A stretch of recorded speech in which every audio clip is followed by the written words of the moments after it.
Yeah, I guess it just started just like any other night, basically. You know, I was just hanging out, chilling, Googling Ted Danson, you know, and it came to me, like, there's not a Ted Danson fan club.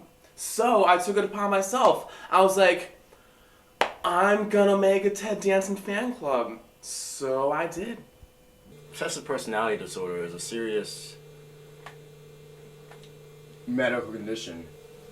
So we watched this movie in class called What About Bob, starring Richard Dreyfuss and Bill Murray. And the rather ironical thing was that in actuality, it wasn't actually the Bob character who was crazy, it was the Richard Dreyfuss character who was crazy.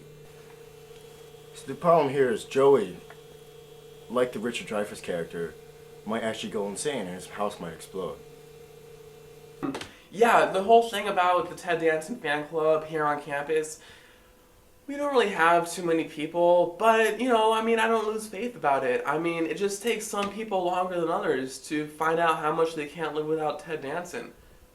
So, basically, the whole goal of the organization is to get Ted Danson to come to campus.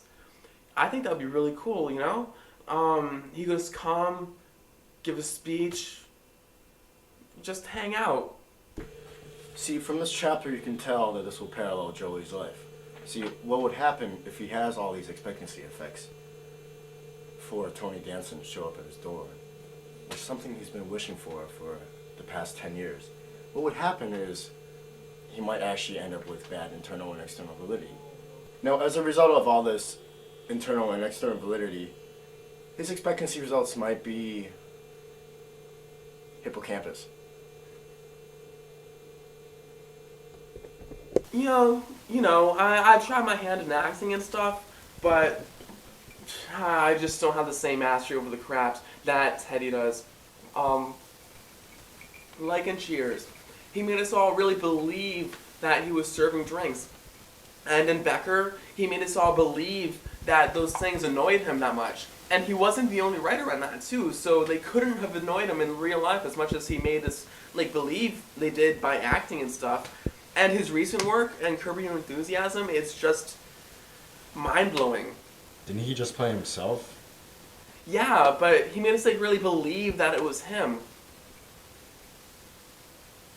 Ted Danson rocks. Well, at first I thought he was kidding. I mean, no one likes Ted Danson. Not even Whoopi Goldberg, and they dated for a while. But I don't think his wife likes him either, because he was dating Whoopi Goldberg on the side, so that's gotta mean something, right? I guess I was lucky though. I mean, I got him to get rid of that Mumford poster, and that was a big compromise on his part, so. I just don't know what it is. So do you. I really have no interest in knowing what it is. Not at all. I do not care. Sounds like a place in like London somewhere. Not London. I think it would like be in over there Connecticut. somewhere. Mumford, Connecticut. It's in Mumford, Europe. Connecticut. No. God, I wouldn't do Connecticut.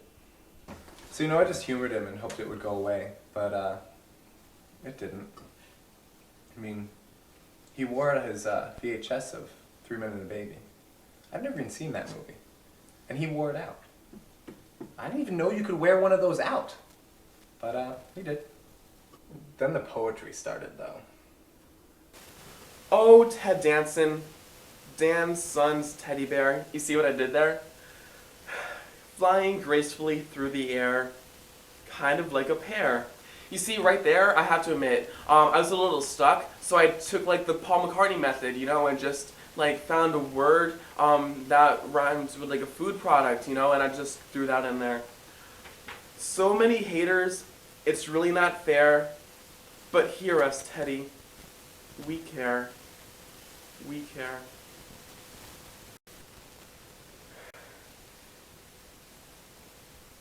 But it could be worse. I mean, he could like Gary Busey. You know, I just really like Ted Danson. I've got the Ted Danson fever. I've got the TD. I mean, I've seen his talk show a couple of times. It's pretty good. I mean, he is the boss. You're thinking of Tony Danza. Isn't that the same guy, you know, like the guy in Encino Man? No, you're thinking of Gary Busey. Ted Danson was in Cheers. Tony Danza was the boss, and Gary Busey was in Encino Man. Which Cheers?